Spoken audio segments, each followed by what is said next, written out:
Hello, আসসালামু আলাইকুম। তো আজকে আমরা চিংড়ি মাছ কাটবো। আর চিংড়ি মাছের জন্য আপনারা যে কোনো মাছ ধরতে পারবেন। বেশিরভাগ চিংড়ি মাছের আপনার বড় বড় যে জাত মাছগুলো আছে, যেমন চিতল, বোয়াল, হচ্ছে কালিবিনা মাছ, এগুলোতে খাই। আর আপনারা যদি এটা ট্রাই করতে পারেন তাহলে ইনশাল্লাহ অবশ্যই মাছ পাবেন। আর আজকে আমি আপনাদেরকে খুব সহ গেটে দেখাবো ইনশাল্লাহ। তো একটা বিষয় হচ্ছে, এখানে আপনারা অবশ্যই ফলাফল পাবেন। আর যদি ফলাফল না পান তাহলে আপনারা আমার অবশ্যই কমেন্ট করতে বলবেন যে ভাই মাছ কেন খাচ্ছে না। তো যে ক্ষেত্রে আমি জাস্ট দুইটা বরকি নিয়ে নিলাম। আমার থেকে দুইটা বরকি ছিল। আর আমার এখানে আমার কুকুরটা শুয়ে আছে, তো দেখতেই পাচ্ছেন। তো সে এখানে শুয়ে আছে।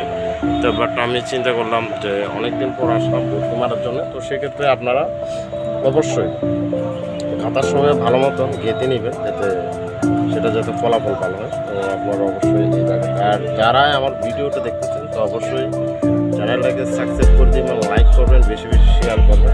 আর চিতল মাছ এবং আয়ের মাছের কিন্তু সব থেকে ফেভারিট হচ্ছে চিংড়ি মাছ। আপনারা বাট চেষ্টা করতে পারেন যে চিংড়ি মাছ দিয়ে আপনারা আয়ের মাছ ফেভারিট হচ্ছে চিংড়ি মাছ দিয়ে আপনারা ধরতে পারবেন, ইজিলি আপনারা অবশ্যই ধরতে পারবেন।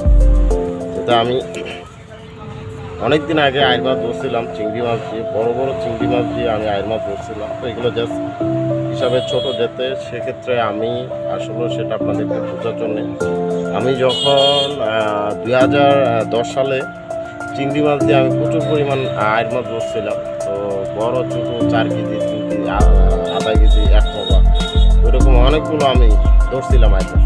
তো সেক্ষেত্রে আপনারা অবশ্যই আয়ের মাছের জন্য আপনারা এরকমভাবে টুপ বানাতে পারেন, একদম ইজিলি টুপ আপনাদেরকে দেখে ভালো মতো, ইজি একটা টুপ। আপনারা অবশ্যই খেয়াল রাখবেন গাঁথার সময় ভালো মতন গেঁথে নেবেন, যাতে সেটা ফলাফল ভালো হয়।